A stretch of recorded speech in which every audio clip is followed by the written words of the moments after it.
Si Senadora Loren Ligarda nagliktura. Linikturahan yung kamera doon sa Baycam.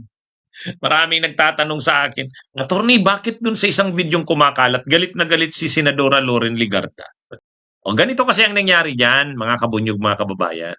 Bycam na yan, ano? Bycam. Bicameral Conference Committee. Eh, ang problema, sa Bycam, ang daming sinisingit. Ang daming insertions galing sa mga kongresista. O, doon napiko na si Senadora Loren Ligarda.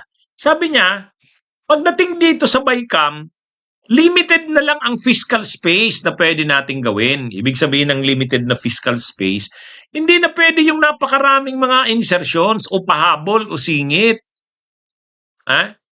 Sabi niya, imaginein mo, isisingit mo 54 billion. Imaginein mo ang pahabol mong corrections, 54 billion. Pwede ba yon? Correction pa ba yung 54 billion ang gusto mong ihabol na correction?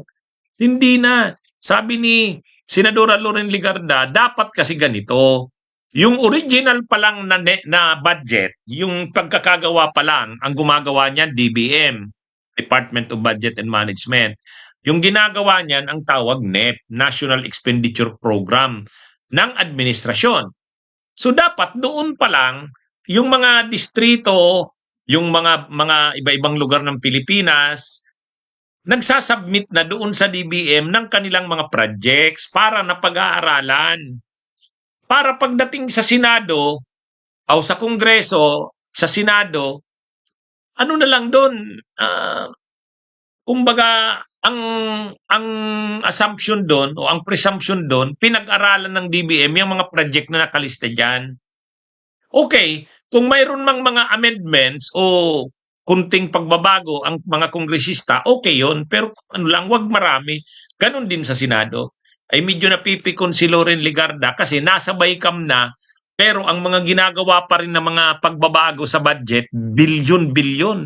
54 billion sa DPWH, mula 21 billion, 31 billion, ginawang 50 ba? Yung ano?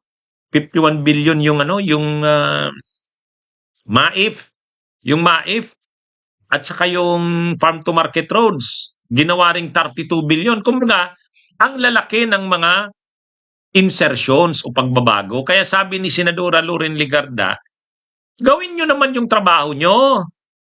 Ibig sabihin, yung mga ahensya ng gobyerno, gumawa na kayo ng budget, ilagay nyo na doon yung mga gusto nyo. Yung mga kongresista naman, iwasan na daw na Bycam na, ang dami pa rin sinisingit.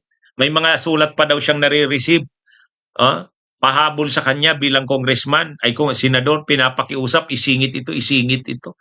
Sabi niya, ayaw ko ng insertion, sabi niya. Sa susunod, ayaw ko na ng mga insertions na yan. Gawin nyo yung trabaho nyo. Doon pa lang sa NEP, ilagay nyo na doon yung mga gusto nyo. Kaya yung mga proyekto ng mga distrito, ng iba-ibang doon sa NEP gawin. Yan ang sinasabi ni Loren Ligarda. Hindi siya makontra ng mga kongresista Kahit si Congressman Rufus Rodriguez sabi, thank you for lecturing us. Sabi naman ni Loren, hindi naman ako hindi ako nagliliktura. Pero actually, may punto si Loren Ligarda.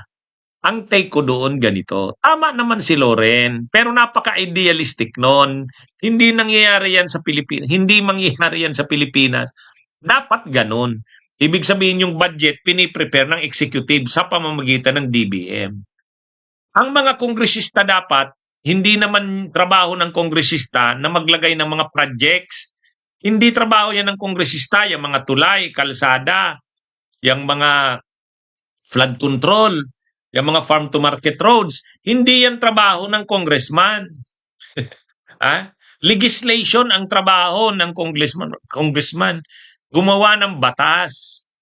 Dapat yung mga paabot na yan, nagawa ng tulay sa lugar nito, gawa ng kalsadang, gawa ng flood control, dapat yung mga local government units, yung mga officials ng gobyerno, kahit concerned citizen, susulat ka sa sa district engineer mo, ipaabot mo doon yung mga gusto nyo, yung mga punong barangay, ipaabot. Tapos yung district engineer, pag-prepare niya, isasubmit niya sa central office. Yung central office naman, ng DPWH, isasubmit sa DBM. Yan na yung NEP. Pagdating ngayon sa Senado at Kongreso, wala nang masyadong insertions. Lalo na sa BICAM. Napikon si Loren Legarda kasi BICAM na yun eh. Kumbaga sa kanya, BICAM na nga. Tapos ang dami nyo pang mga sinisingit.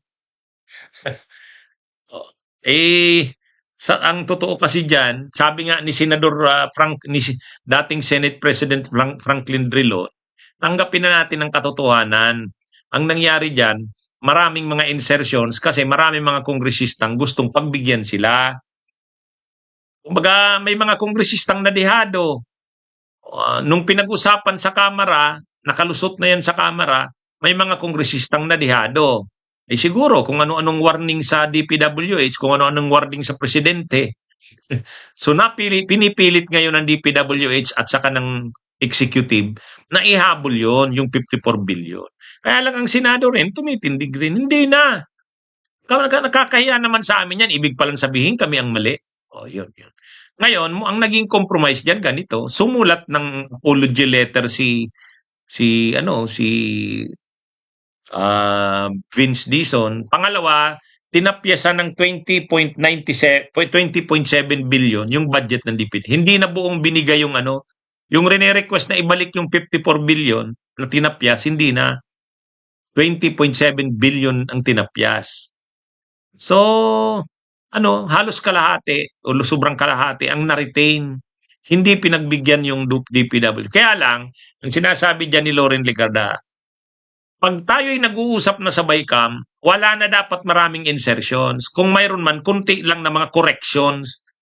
Yung nung mga pagkakaiba ng bersyon ng Kamara at saka ng Senado. Pero kung maraming isisingit, may natatanggap daw silang sulat, note, isingit nitong ganito, ganyan. Ayaw na, kaya galit na si Loren Legarda. Bunyog, halikan na kasama ka.